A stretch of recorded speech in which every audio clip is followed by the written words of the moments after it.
Welcome to Richard Scale Modelling. This is part 2 of AMT's Star Trek USS Enterprise. Scale is 1 to 650. Now in the title of this video, I've changed the name from the Enterprise to the Constitution class, which is the actual style of the ship. Now the reason for that is because this is a what if build. This is going to be an Enterprise with my own take on it.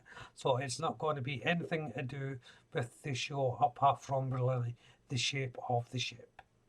So in this part 2, I'm going to be starting the build and I'm going to be doing a little bit of prep work to get everything ready to receive the lights and so on. So let's jump into this and see how well I get on. So as you can see, I've primed it. Primed it on both sides for now. Now,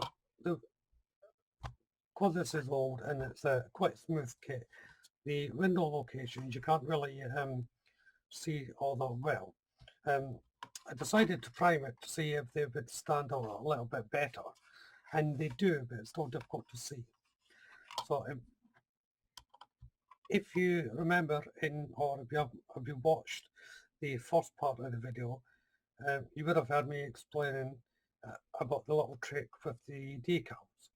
Now, this is the window decal, and I'm simply going to be putting this on, and it also goes on in the normal way. Now, there are little marks on here, but you can barely see them.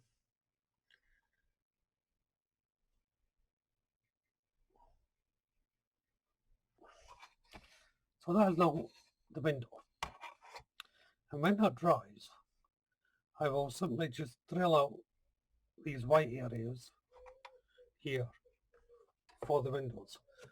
Now, of course, this only works if you're deciding to light up your windows. It's that simple. If you don't want to go the faffing around with the decals, then you can make out the points like here. Just take my pencil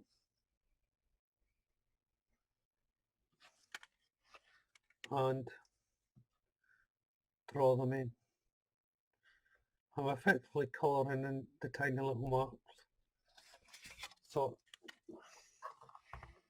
you can see the both methods there. You got the decal, or I've just marked it with the pencil. So now it's time to prepare the warp nacelles. And as I said on part 1, I'm going to be removing this piece of plastic here so that you can actually see the glow coming through on the warp nacelles.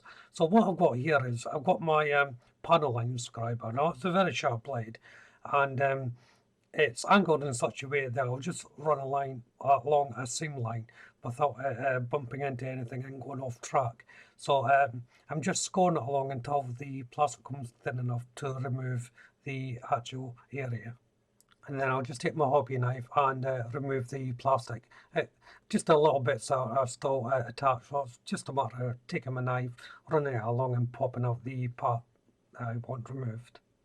And that's both nacelles done. So now it's just a matter of filing off any rough edges with the file stick.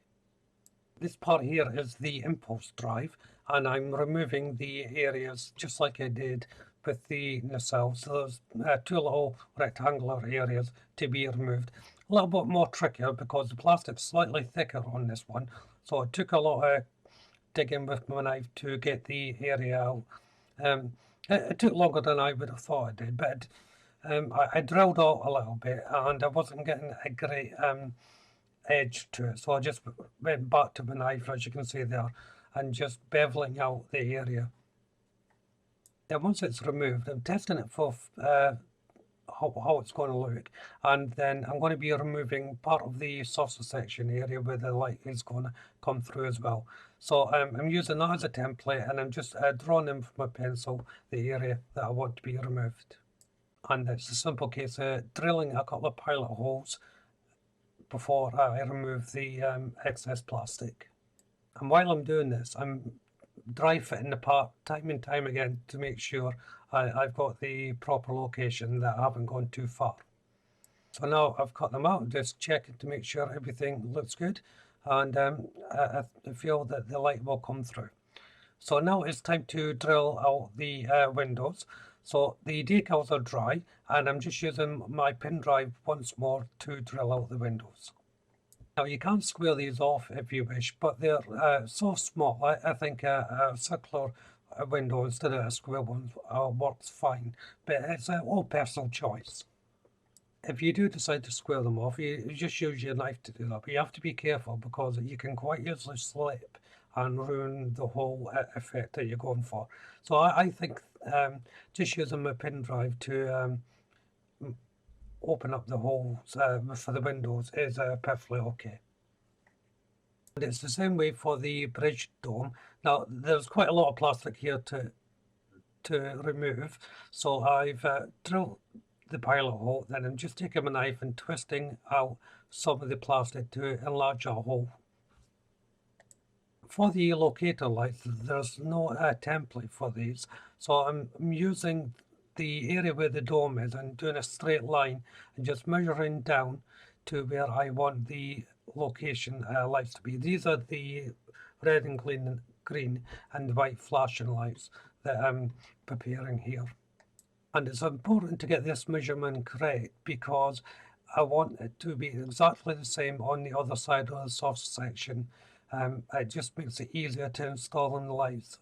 You're okay if you're about 1 millimeter off, if that, but you haven't got a lot of tolerance, so you want to get your measurements as spot on as possible. Now, if you're not sure of your measurements, dry fit the two halves together, as you can see here. Then what you can do, if your pilot hole is large enough, you can then take your pin drive and push it into the hole that you've already made and mark the area that is going to be the opposite of the flashing light, so it's in exactly the right position. It's okay to do it this way, but beware, the pin drive can go into an angle which would be unintended, so then your measurements will be slightly off. So it's an idea to do it both ways. Do your measurements, then once you're happy with them, check it with the way I'm doing it there, you can see on screen, and make sure it all lines up before you make the final hole. And then of course once you've got your markings sorted out, then it's just a matter of making the holes for the lights, and they should then all match up. Now on the bottom part of this saucer, there's 3 little divots in the saucer section here. They're not meant to be there. There must be injection mold pins, so they're going to have to be filled in. So what I'm doing is I'm just getting some masking tape and going around the actual hole itself, well, the divot. And the reason why I'm using the masking tape is because I've already drilled my holes. I don't want the filler to clog up the holes I've already drilled. To fill the holes, I'm using sprue glue, so that's melted down sprue with poly cement, the same cement that I assemble my models with. Now, the advantage of this is that it behaves exactly like the plastic that you're using, because it is the same component, and because of that, when it's time to file it down, you know exactly what it's going to do. It's not going to go grainy or anything like that. It will just simply settle in and wait for you. And once it's all dry, you can sand it down, paint it just like any other piece of plastic. Now that will take a good 5 hours to cure. So if you're having to do that, just be aware of that. So as you can see there now, I'm just drilling out the windows on the hull and neck section. Like the saucer section, I'm just drilling the pilot holes. I'm not going to be squaring them off. That's mostly down to the scale of the model. Again, it's personal choice. Feel free to square them off if you want to for a more authentic look. But I'm happy with them not being that way. So this is where I'll end the video. So if you haven't done so already, why don't you check the channel for my other stuff. Subscribe to the channel and hit that notification bell. Don't forget to hit the like button, leave a comment, and you can share the video. But for now, Thank you all very much for watching. Bye bye.